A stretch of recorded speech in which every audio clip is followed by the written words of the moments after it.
Welcome to our July 4th edition of the Nightly News. We're not having news tonight. Instead, we're having interviews. We have a new interview with Charlotte Iserbyt. Now, Charlotte Iserbyt was the former senior policy advisor under the Reagan administration at the U.S. Department of Education. And she was appalled by what she saw there. And she wrote a book that's become a classic. We carry it here at Infowars, The Deliberate Dumbing Down of America. That's right, deliberate dumbing down of America by design. It's about government control. It's not about educating children. And she makes that very clear. She talks about the roots and the purposes of it. And we also have, Charlotte has recently appeared in State of Mind, which is a new documentary that we're going to be shipping here July 17th. You can pre-book it now. Infowars is going to have an exclusive on that for about 3 months. And she talks about education in that documentary as well, because, you know, mind control is really about broadly applied psyops, and education is probably the easiest way for them to do that. And we also have her new booklet that is coming back. It was being reprinted after being out of print for quite some time, and it is about back to basics reform or outcomes-based education, Skinnerian International Curriculum. So we're going to talk to her about those older classic titles, her new resources, a new video that she's working on right now that's going to be coming out in September, as well as this new documentary, State of Mind. Welcome, Charlotte. It's a pleasure to talk to you. I've seen you many times on YouTube and with Alex. It's great to talk to you. Well, thank you, David. I'm very nice hearing your voice. I don't think I've ever been interviewed by you before. So yeah, this is the first time we've talked. Not our last, I hope. That's right. Now, I just saw a clip of you from a new documentary that we're going to be selling here, State of Mind. If you remember that, you talked to the filmmakers just a little while ago. And that's going to be shipping on July 17th. We're pre-booking it now. We're going to have an exclusive on it for 3 months, I believe, at InfoWarsStore.com. But you had some really interesting things to say about education. And when we're talking about mind control, I thought it was very important that the makers of that documentary incorporate education into it. Let's take a look at that clip real quick and we'll talk about it after we get back. The education our children are going to get has nothing to do with education. It is training our children to be resources, human resources, that's the way they refer to us, to spin off profits for the globalists. The greatest barrier to discovery is not ignorance. It's the illusion of knowledge, and that's what the 15,000 hours in compulsory schooling really entrains and conditions into us, is that you've been told this story of the people in South America, and so you think you know about it. And it's not until later in life when you might come across more information about conquistadors and how Jesuits infiltrated all the religious systems and took all the riches out and basically harvested this whole area. And this is an example of plunder in South America that went on for hundreds of years. So until you have this other piece of information to bring this into focus, you think that what you were taught in public schooling during that 15,000 hours is really what's going on. And it's not until you bump up against reality, as George Orwell said, usually on a battlefield, that you have to consider that which you were taught to believe versus the objective evidence that exists. John Taylor Gatto was an award-winning educator in New York who took kids that couldn't even read or write, were headed for prison, and made them top-level students. And then he discovered that he was shut down by the big tax-free foundations so that he couldn't teach the children this information. And he discovered that it was by design that they were dumbing people down to make them subservient biological androids or replicants. That's what we're seen as. But now we're obsolete. We're to be phased out the new robotic systems, the drone aircraft, the drone submarines, the drone ships, the drone robots on the ground. We're all being conditioned, all being acclimated for this. So I thought it was very fascinating that they covered that. And of course, in the documentary, they're making the point that mind control isn't just about the high-tech, covert things that we've been hearing about since World War II. It really has ancient roots, and those roots are really most dangerous when they're put down in our educational system, aren't they? They're extremely dangerous, and it's not only persons like myself and some teachers and, activists and people in the universities, a few of them, right, who object to the mind control. especially through the computer.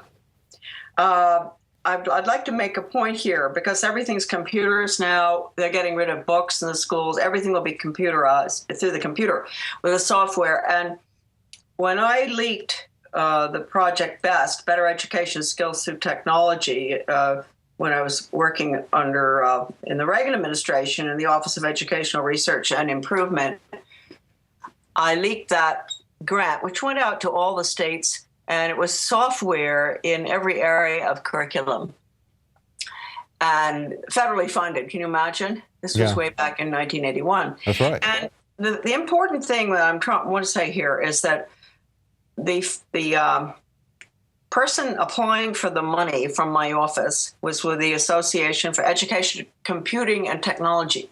His name was Donald E. Lee. And it was a terribly important grant. And, I sort of laugh when I don't laugh at the people who are worrying about Common Core. That's all right. It's really Communist Core. That's what it is. But Communist Core started in 1971, came out of the Northwest Regional Laboratory in Portland, Oregon. So it would be better. That's a diversion. Communist Core is a diversion. And in the first place, and please, I don't mean to be diverting you at the moment, but one has to remember that the most important thing that we're dealing with right now is unelected boards, charter schools. Mm-hmm. Now, the diversion here is you've got all these wonderful people checking on math standards, English standards, et cetera. Don't worry, I'm going to get back to the Project BEST too. And trying to decide whether they're academically sound. This is ridiculous. You know why? How's that? Look, even if the standards were teaching the 10 Commandments, it's wrong because it's a federal curriculum. That's right.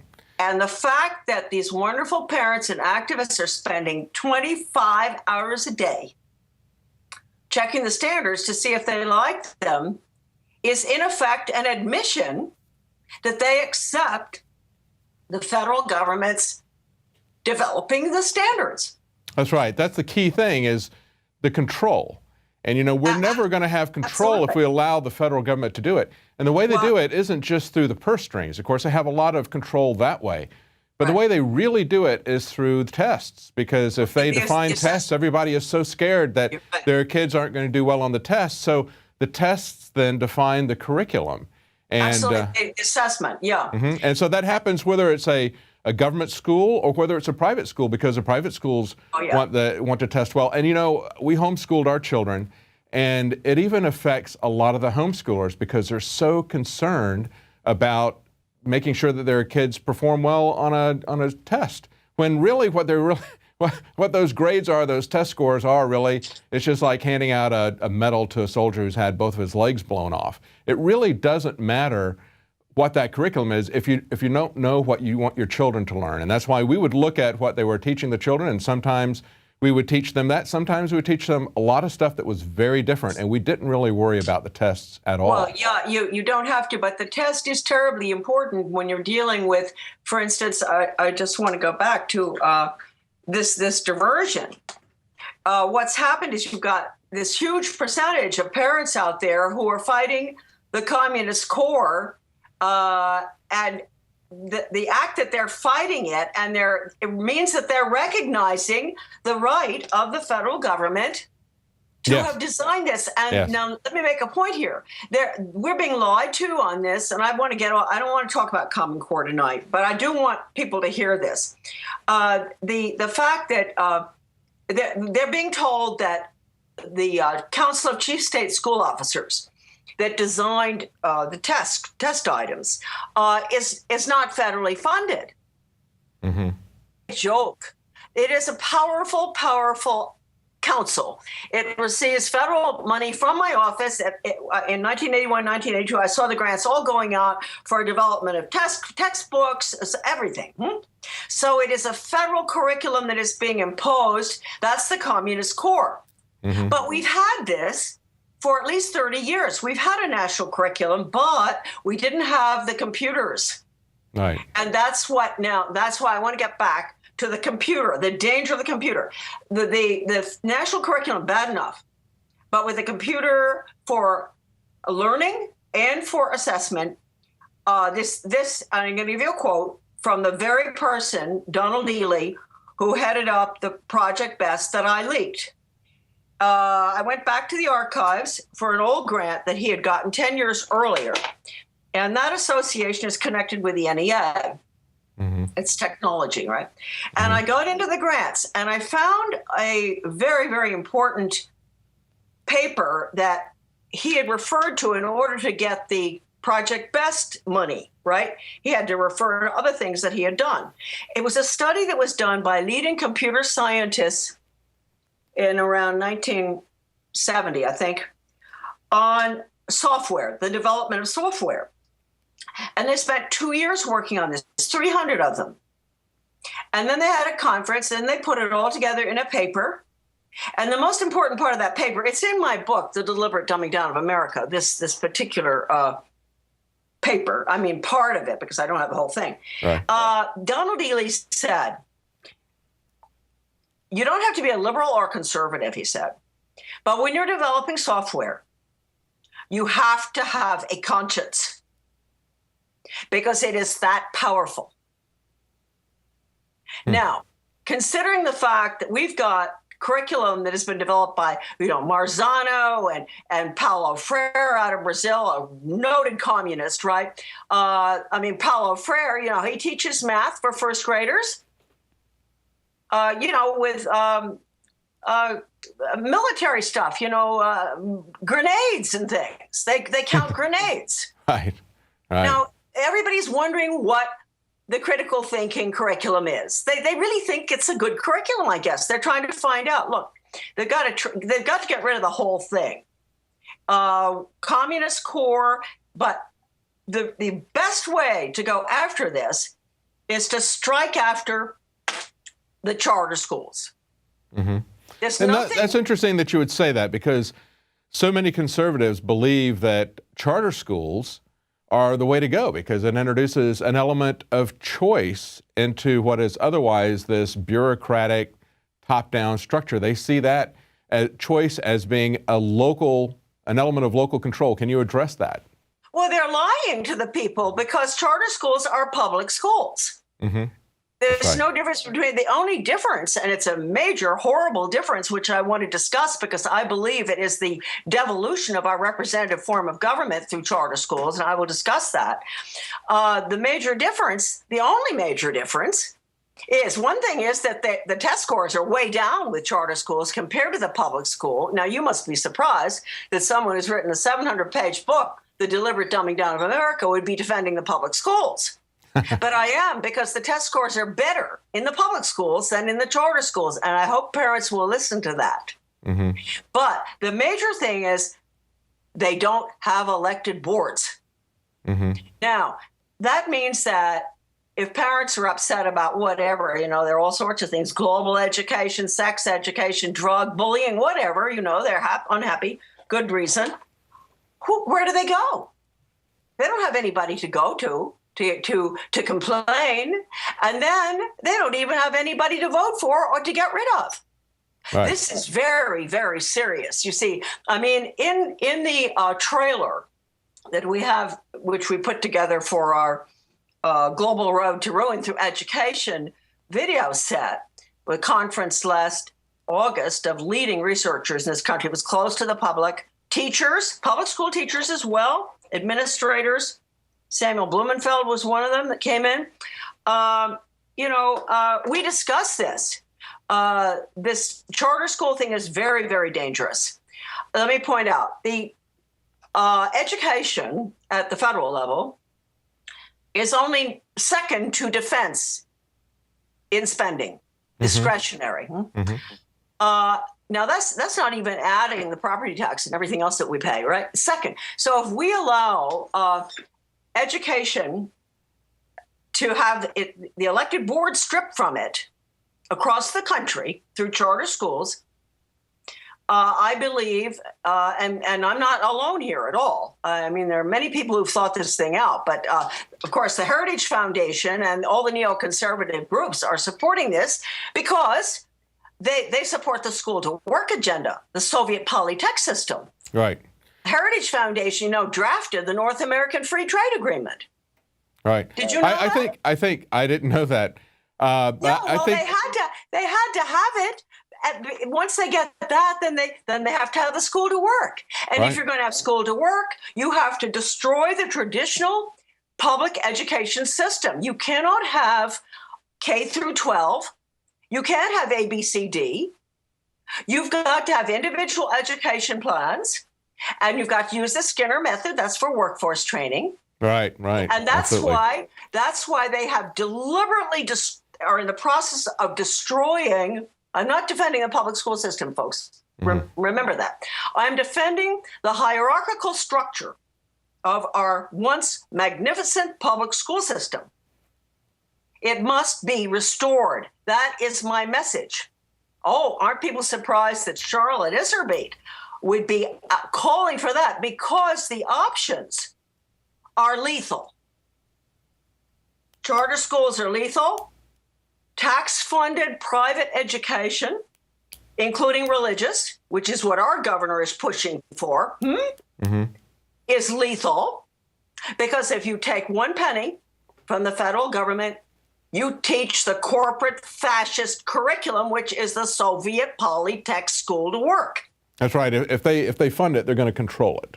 That's right. So people who are, they're so excited about school choice, why don't they figure out what is school choice? It's not school choice. It's no choice. If they get their tax-supported school choice implemented, that is the death of private education. So let's talk. Let's pull it back and talk a little bit about it, because I'm curious to see what your solution is. I mean, I think one of the reasons that so many conservatives are going for the charter school is because they see a couple of issues. Number one, they see that control has devolved. First, it went from the parents to the community, then to the state, now to the federal government. And they're trying to get the control back to a local community where the parents can have some say for it. And so that's a noble goal. And I think they see that happening with this. But as we also pointed out, there is this systemic design in the very fact that government is involved really at any level with education. There's this design that goes back to Plato's Republic, where the government wants to control the kids from as early an age as possible. And it's really kind of like, as we started out with the documentary State of Mind, talking about how they're trying to use it as an instrument of mind control, a very effective instrument of mind control. It is, but they have to understand that the government. I was in the U.S. Department of Ed in the Office of Education Research and Improvement. And I spent time going over grants, right? And this Project BEST that I leaked, I don't know which reason I really leaked it most for. The one I just mentioned to you about the curriculum software going out to every state, there was a page in there marked, confidential. Confidential. It's not the CIA, is it? And it said, and I'm not kidding you, this is for people out there who think they could take a penny in services, art. And a lot of homeschoolers, they want to participate in the services of the public school. Absolutely. Don't go near it. That's a trap. Absolutely. Don't go near it. It said on this document, Project BEST, what we can control and manipulate at the local level. And then it listed the selection of people for the task forces, the curriculum content. All right, I don't have to go on any further. Right. I saw that. I've been a local school board member. I saw that. I knew things were bad, even when I was on the board. I never accepted a penny. I've never voted for a penny of federal money when I was in the local school board. But, even when I saw that in writing in my office, which was the most important office in the world, dealing with education. I want people to know that. Office of Educational Research and Improvement, connected with UNESCO, connected with the OECD, connected with the UN. And by the way, I just want to make a little comment here. When people think about all of this curriculum and everything, and why is it so rotten? Well, UNESCO in 1971 Of 20 advisors, 19 came from communist Eastern Europe and the Soviet Union. Oh. This is a Marxist curriculum. Yes. My office was a Marxist office. Ronald Reagan made things worse when he carried out the public-private partnerships, which is corporate fascism. That had to be done in order to put the school to work in, right? Right. Well, you went to work at the Department of Education at the beginning of the Reagan administration. It had just been started under Jimmy Carter. And one of the things that Reagan campaigned for, if I remember correctly, was to basically get rid of the Department of Education. But it grew by leaps and bounds under Reagan. Well, everything that is going on right now, that's why my little book, Back to Basics, is so important that you're going to be pushing, I hope. Yes. That little book, written in 1985, Back to Basics Reform, a Skinnerian International Curriculum Necessary for United States Participation in a One World Socialist Government, scheduled for the early years of the 21st century. Incredible book. Everything in it is happening right this minute. Yes. It could have been written tomorrow. I told the American people what was going to happen. It was boycotted by every major conservative organization in this country.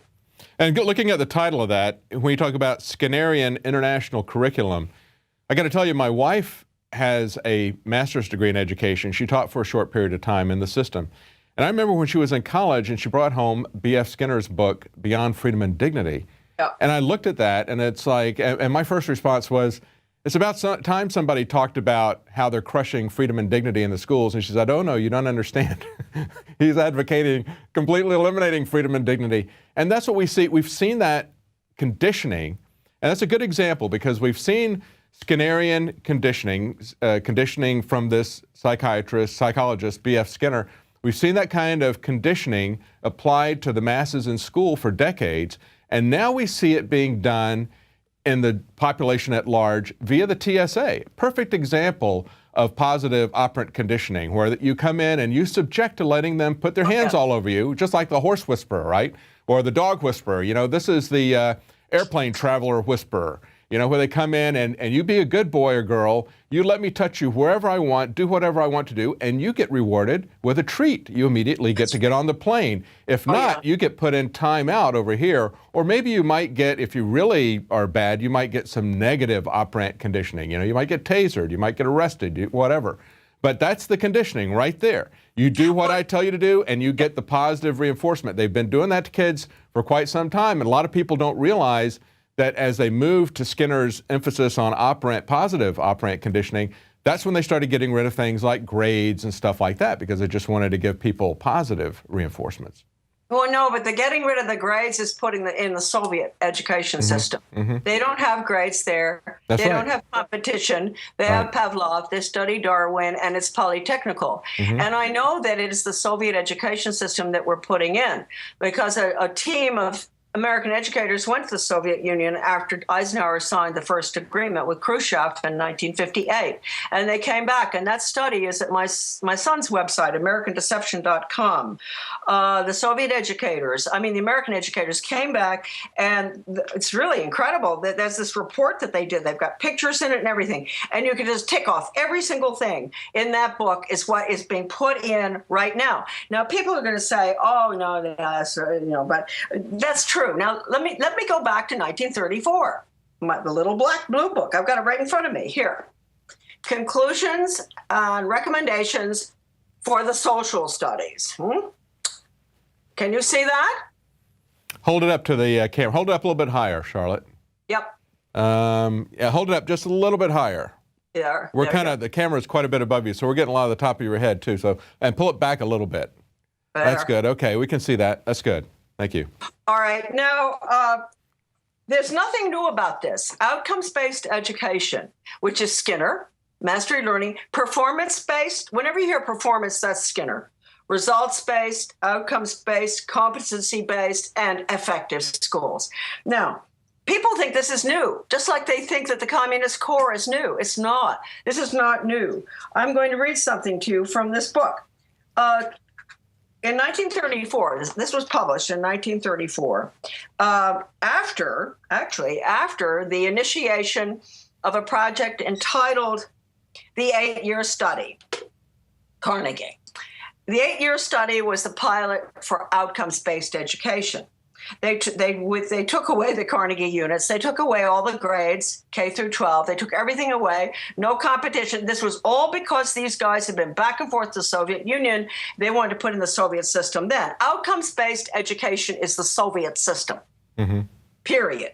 Okay? In fact, a defector, I found a piece of paper. I can't find that guy. I can't find the piece of paper either, where a Soviet defector said OBE is the Soviet system. Right. So, but that's Pavlov. OBE is mastery learning. It's direct instruction. It's those two basically are the words that we know: mastery learning, direct instruction, OBE. Now, in 1916, I'm reading from this book. This horrible little book. Rather, 1934. It says here, Conclusions and Recommendations for the Social Studies. This little book published by Carnegie was considered by a British socialist to be a plan, the plan for a socialist America. Now, let me point out that because people are going to say, oh, no, it's dead. It's all, no, look. They said, she's an old lady. She's talking about 1934. She doesn't know what she's talking about. Oh, really? Every 5 years, this minute and probably tomorrow too, Carnegie has put millions of dollars into the National Assessment, the Educational Commission of the States, the everything you can imagine, all the school to work, Mark Tucker, Rochester, New York, working with Bill Gates, et cetera, moving into up until 2013. It's their plan to change our form of economy to a planned economy. Now, this little book, here we go, 1934. Under the molding influence of socialized processes of living, drives of technology and science, pressures of changing thought and policy, and disrupting impacts of economic disaster, how do you like that one? There is a notable waning of the once widespread popular faith in economic individualism. And leaders in public affairs, supported by a growing mass of the population, are demanding the introduction into economy of ever wider measures of planning and control. Now, 9. Cumulative evidence supports the conclusion that in the United States, as in other countries, the age of individualism and laissez-faire in economy and government is closing, and that a new age of collectivism is emerging. As to the specific form which this collectivism, this integration and interdependence is taking and will take in the future, the evidence at hand is by no means clear or unequivocal. It may involve the limiting, and listen to this, think of Rosa Koire and all the wonderful people out there in the Bay Area fighting Sustainable Development UN Agenda 21. Regionalism is communism. I know that. I have a quote from a communist in the Communist Daily World to that effect, okay? Mm-hmm. It may involve the limiting or supplanting of private property by public property, or it may entail the preservation of private property, extended and distributed among the masses. Most likely it will issue from a process of experimentation and will represent a composite of historic doctrines and social conceptions yet to appear. Almost certainly it will involve a larger measure of compulsory as well as voluntary cooperation of citizens in the conduct of the complex national economy, a corresponding enlargement of the functions of government, and an increasing state intervention in fundamental branches of economy previously left to individual discretion and initiative. A state intervention that in some instances may be direct and mandatory, and in others indirect and facilitative. In any event, the Commission is convinced by its interpretation of available empirical data that the actually integrating economy of the present day is the forerunner of a consciously integrated society in which individual economic actions and individual property rights will be altered and abridged. That's right. Now, that is going in right now, folks. It's been worked on ever since 1933 or earlier. It's the communist system. If people want to say no, I can see all those people writing notes in YouTube, right, if this gets up there. Oh, she's just an old lady. She doesn't know the wall came down. Oh, baloney. It did not, It jumped the ocean. Yeah, it's worse here than there. We've got it bad. We've got a big disease with a C on it. Oh, yeah. Well, it goes back even to the people that are celebrated as the founders of our government school system, Horace Mann and Thomas Dewey, they were looking at the same things that Plato was looking at, and that is, how do we train the children to do what the state wants them to do rather than having them be trained by their parents? Well, that's very true, but I think you have to go back. You know, we can go back to what Thomas Mann and Dewey was the worst. 1898, John Dewey. You know, he Charlotte, let me tell you. Yeah. Back up. We want to get a little bit wider shot of you there too. Okay, Yeah, fine. there we go. That's good. Yeah. Yeah, So, you know, they had problems. They tried to get these utopian communities to work in the mid-1800s, and they were failing. And they came back and they said, you know, we can't. The reason we can't get our communist system to work is because the parents are undermining our values that we're trying to instill in the, you know, they haven't been trained from an early enough age to take on this communist mindset. So we have to get the kids at an earlier age and train them in that way. So it's kind of a systemic. It was mostly the open classroom and the trailer that we have. That I hope your people will go to YouTube and look at that trailer, because it's Samuel Blumenfeld, who's the expert on the history of this thing. He talks about 1898 and John Dewey, and he was the father of the deliberate dumbing down of America.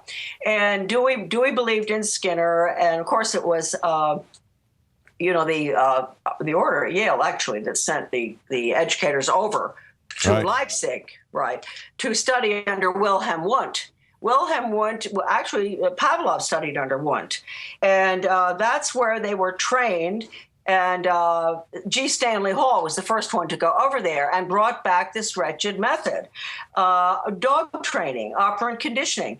And the very sad thing has happened in the United States. In order for them to implement this school-to-work system, which has been the goal ever since 1934, right, to change our economy, to change from academics to workforce training, where the children will have no upward mobility at all. And, you know, Professor Boyce at the University of Georgia, he put it well. He said in communist countries, they do not educate for jobs that don't exist.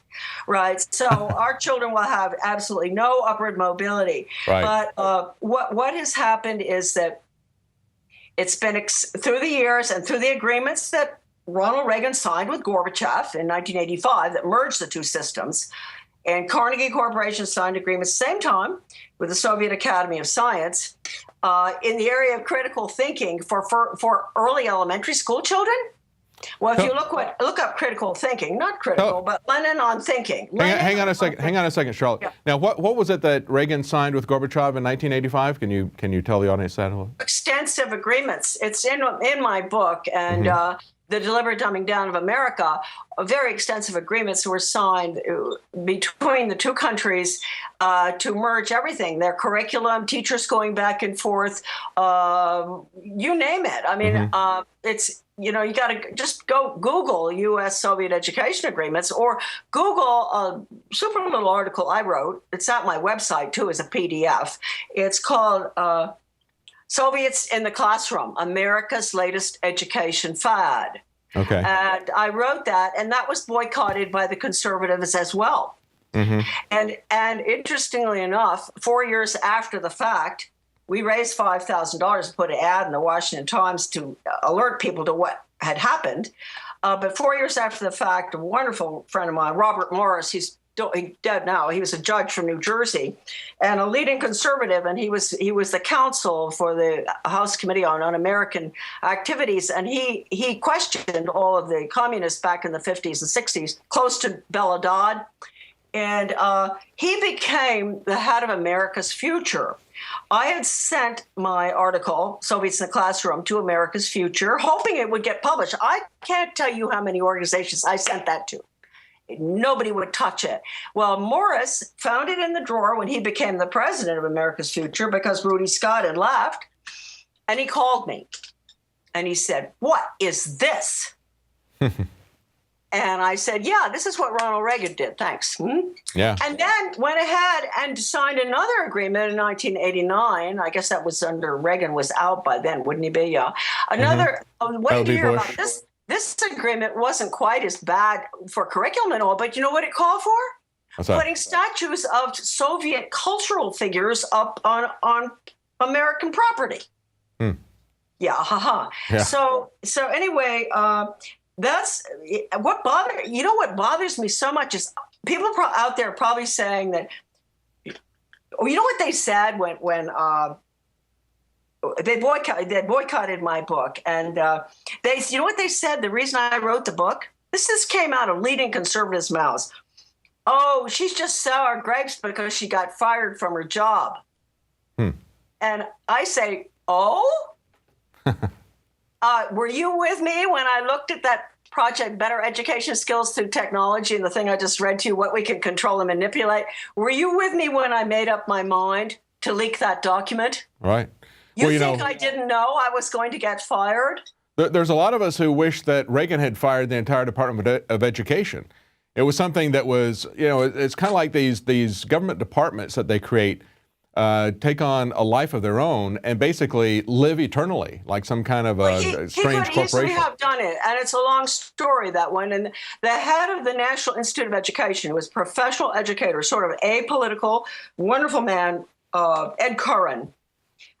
He was head of the NIE, where all the grants go out all over the world, folks, not just to change America's classical education system, but they go into Thailand. They go everywhere all around the world, our change agents, spending your tax money to change their curriculum. Okay. So anyway, Curran, he saw what I saw, and he wrote a letter to the president recommending that his own office be abolished.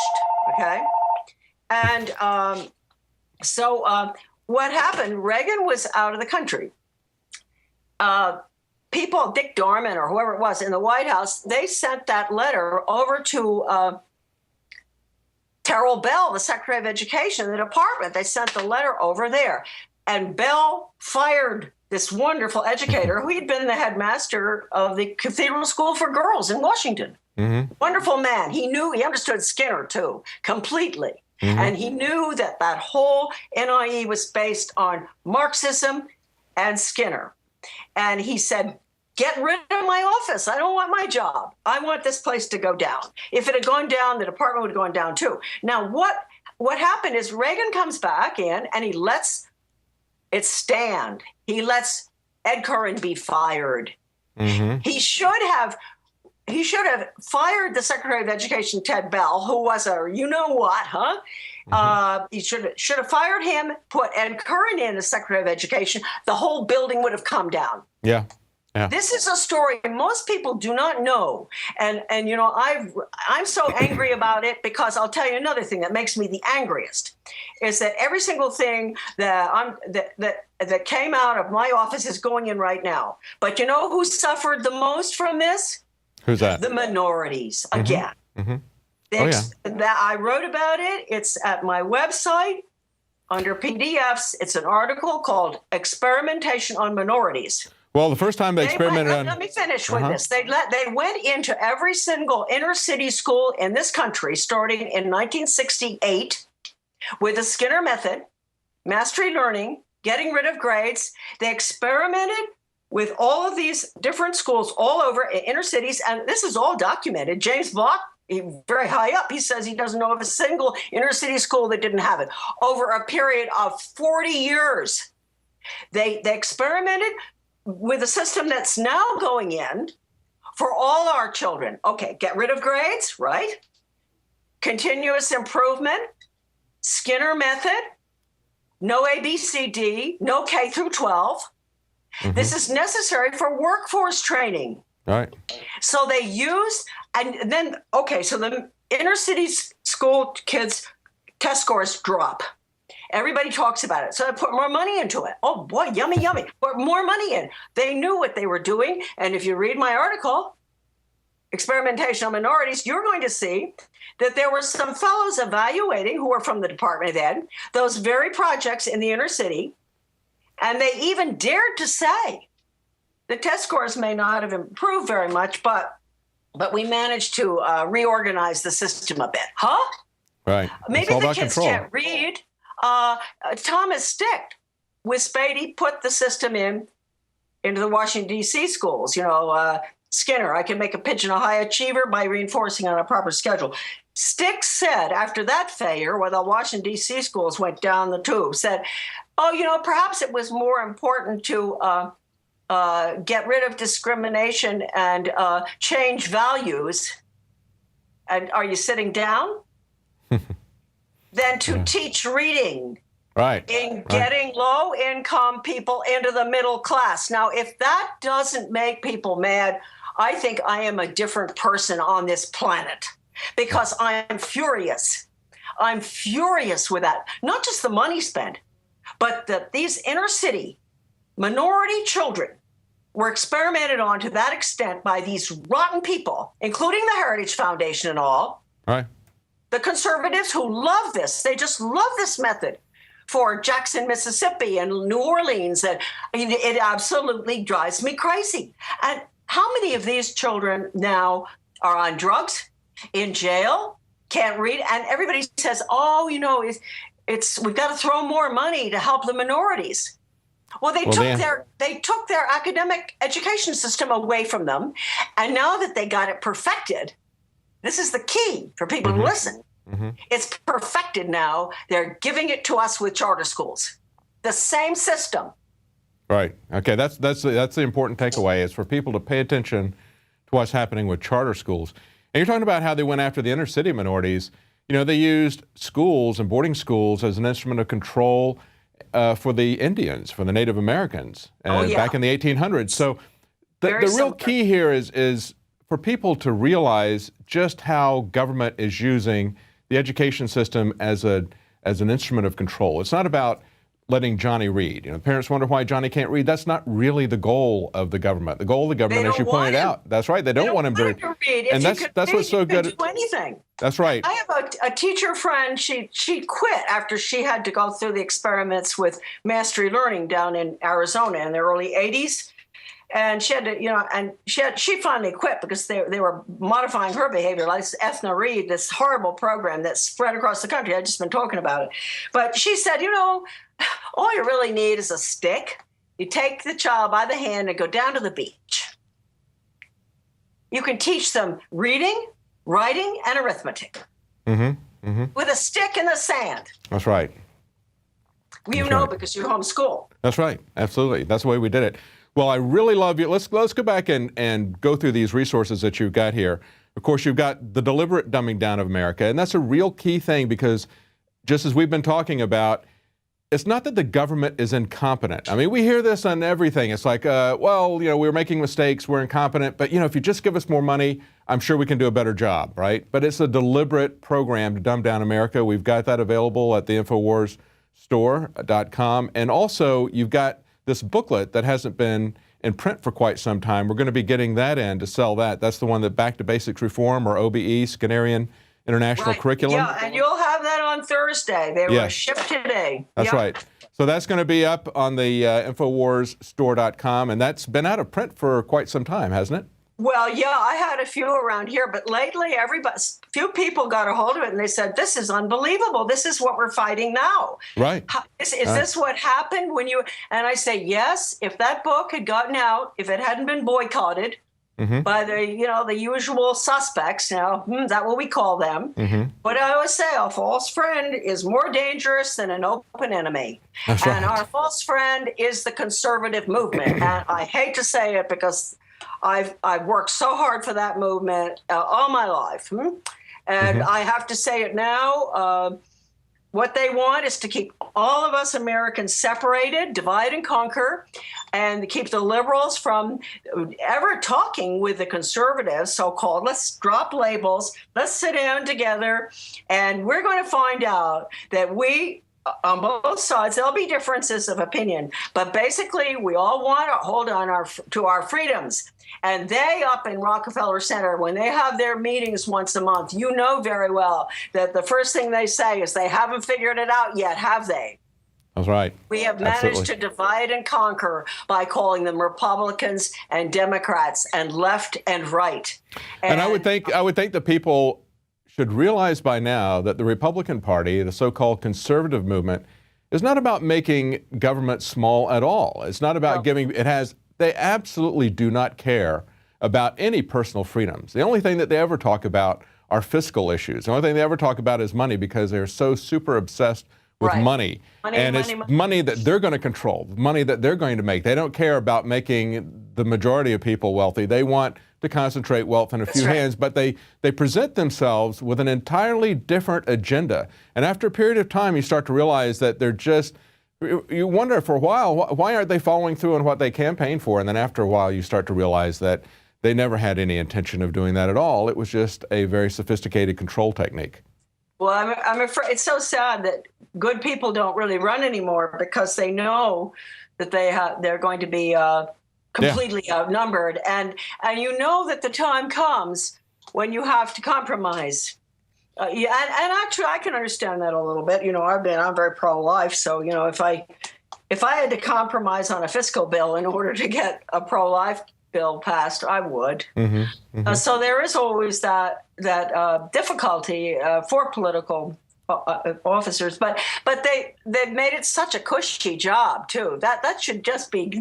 They really ought to get rid of all the benefits that they give to these congressmen plus their salaries. Maybe it would be less attractive to them, and we might be able to induce really good people to run for office again. Well, that's just a manifestation of the corruption that's there. But let's talk about this last resource that you've got there, which is the Global Road to Ruin Through Education. That's a 4-disc documentary. Is that available yet? I know the trailer is up on YouTube. Is that available for sale yet? That will be hopefully the 1st of September. That's been a walk project because it morphed from being mainly 2 days of videotaping of all of these talks from researchers and educators in public education. It was great. We have public educators on that, which is super. And some of them go back to the late 60s, some of our brilliant researchers. And then we have some younger public school teachers who tell exactly what's going on. And we deal a great deal with the charter school and school choice and our tremendous concerns about school choice. And we speak out to the global community. I mean, at one point, I apologize, you know, to the rest of the world for the role of the United States in funding all of these change agents to go all over the world. Absolutely. To tear down their academic classical education system. I say, I have to apologize to you. And I'm glad this is one reason why we did the video, so the rest of the world will understand exactly what is happening. And we quote C.S. Lewis, you know, where he says when education is beaten by training, that's right, civilization dies. That's right. And that is a very important thing for Americans to think of.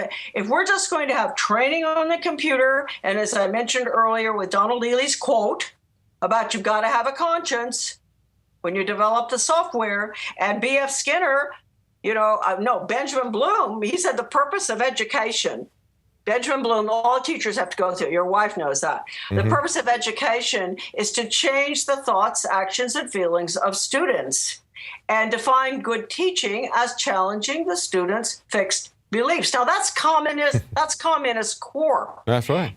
And Bloom said, and this refers back to the quote by Donald Ely that earlier on that I mentioned, that big conference of computer scientists. Bloom said, I can take a student from here to there in their views, right, or opinions or beliefs in 1 hour. Now, with a computer, I mean, Skinner, you know, I can make a pigeon a high achiever by reinforcing it on a proper schedule. That's right. Look, our children are not animals. It's absolutely criminal. They did it to the minorities first, and I say it was criminal enough. Yeah. It was totally criminal. And can you imagine if they hadn't done this to the minorities? I'm not saying they'd all be Phi Delta Kappa, whatever it be, but I'm saying that they would be well educated and they wouldn't have to go into these low-level jobs that they've got planned all over the country through charter schools. That's right. Well, the technique is to go in and get a small group of people, whether it's the Indians or whether it's inner city minorities or whatever, get a small group of people that nobody's really going to look out for. Nobody really understands what's going on. You're right. They can do their experimentations on these people, and then they can apply them to everybody else. It's going back to what Martin Niemöller said about the Nazis. You know, first they came for that group, and I did nothing because I wasn't a member of that group. Then they came for this other group. Finally, they came for me. That's exactly what we've seen happen with education. It's a very deliberate plan. That's why your book is such a classic, The Deliberate Dumbing Down of America. We're really excited to get the booklet that is coming back into print for the first time. That'll be in here at the end of this week. And we're looking forward to seeing your documentary that's coming out in September, and people can see that trailer on YouTube, right? Yeah, and we're getting lots of hits on the trailer. And the nicest thing is I'm getting emails from educators to the effect that they didn't know there were people out there that understood really what was happening. Yes, yes. And you know, I just want to make this point again. People say, solutions? What's the solution? Oh, my goodness. I said it earlier, but it was couched in warm fuzzies. The solution is to go up against the reauthorization of the Elementary and Secondary Education Act. Strike it. Mm-hmm. Get rid of everything in the U.S. Department of Education except minor little things. We want to keep a little bit of it because the Department of Ed, we still can go to Congress and keep an eye on what they're doing. If we get rid of the Department of Ed now, I always wanted to get rid of it, but we didn't do that. Huh? But if we get rid of it now, what I can see is the change agents are talking about moving education back to the local level and, you know, moving the money back. Oh, it sounds so good, doesn't it? Uh-oh, watch out. You know why? Look, where are the corporations? They're not in Washington, are they? They're at the local level, right? So they're going to move everything back so the corporations will have everything that they need, including our tax money that we pay to train their workers. That's something nobody ever mentioned, did they? Since when does the American taxpayer have to pay for the training of the corporation's workers? Absolutely.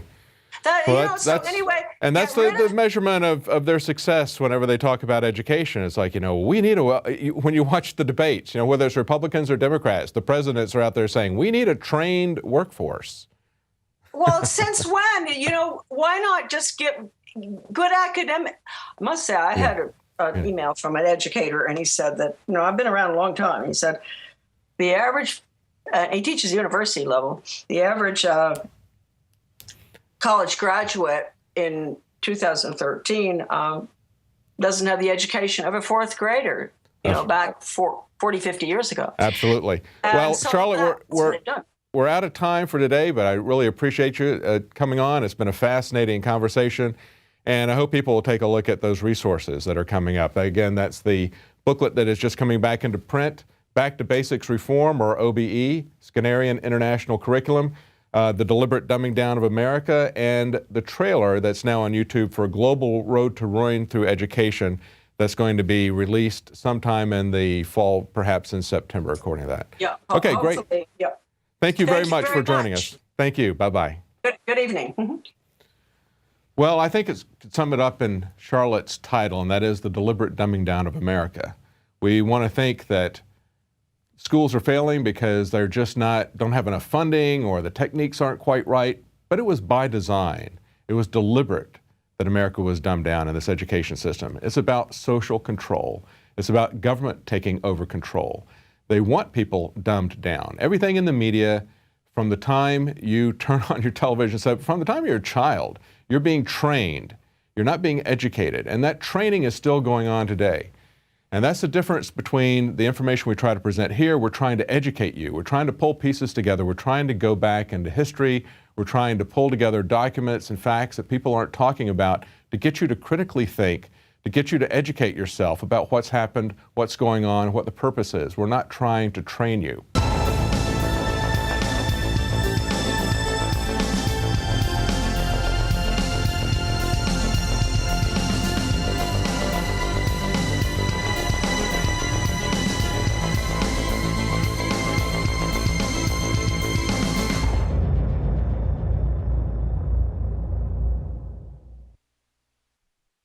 Now you can watch the Infowars Nightly News streaming live as it happens for free. Check it out at Infowars.com/show.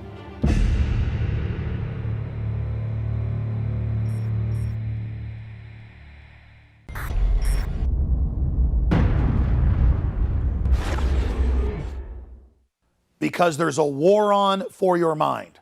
That has been our motto here at Infowars for my 18 years of battle against the globalist. And now we see the open announcements of global, private, corporate tyranny over our governments. That's what the New World Order is an unaccountable private combine of organized crime engaged in corporate takeovers of nation states and the conscious attempt to abolish basic rights and fundamental liberties. Infowars.com is not just leading the charge against this here in the U.S. or North America. We are leading the charge worldwide.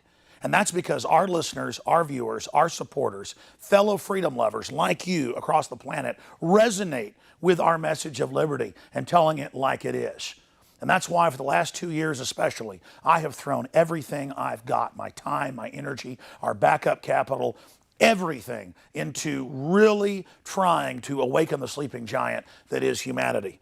And that's why the July issue that just came in a few days ago is so important. We've already sold about half the stock we have of it at cost in groups of 10 up to 100 in bulk. It covers the entire NSA spy grid, how it ties in worldwide, how it's not about stopping terrorists, but about suppressing and dominating and controlling the free press and political opposition. And in this magazine, we don't just have 3 free bumper stickers like I did a few months ago. We have 10 bumper stickers, 4 full-size ones with amazing messages guaranteed to get people thinking like America has been occupied by globalist forces. Infowars.com. Listen to Alex Jones at Infowars.com. Infowars.com. Forbidden information. Listen to Alex Jones. Infowars.com. And then on top of it, 6 medium-sized bumper stickers with the message as well. These are key to post in legal and lawful areas on your book bag, your computer, your car, or to give friends and family. I have printed 500,000 of these bumper stickers. Only half of this month's run of magazines has them. So when you purchase them in bulk or you're a 12-month subscriber, you will get the special issue. And I can't afford to do this every month, so it's going to be quite a while until we do this again. Please take advantage of this. Buy them in bulk and give them to your friends and family and encourage them to get these bumper stickers out, because with 500,000 stickers, we can reach tens of millions of people with the message of truth. They want to collectivize us. They want to bankrupt us. They want to drive us into their arms to control us. They want to dumb us down. But the sleeping giant that is free humanity is awakening. So I want to thank you all for your support. I want to encourage everybody to go to InfoWarsStore.com and to get a 12-month subscription or to give a gift subscription. Imagine 12 of these coming to your friends or family's door to wake them up. Or to give a gift subscription to the local police department or your local congressman or woman. This is how we're going to affect change, voting with our dollars and voting with our time. Again, visit InfoWarsStore.com today to subscribe, to get the magazine in bulk, or to give a gift subscription, or to give yourself a subscription to wake up friends and family. I am all in. I am committed 110% to not mince words and to not back off and to boldly confront the globalist. So I want to thank all of you that have supported us in the past, and I want to encourage all of you out there who may be on the fence, that know this information is true, but have been scared to take action. You had better be scared of not taking action and letting this monstrous system come to fruition. Now is the time to commit. Now is the time to say which side of history you're on. Now is the time to stand against the globalist and the New World Order. And regardless of whether you get this July issue, this July 4th Resistance to Tyrants issue, spread the word about liberty, resist corruption in your area. Millions of us doing little things can move mountains together. I'm Alex Jones signing off for Infowars.com and the Infowars team.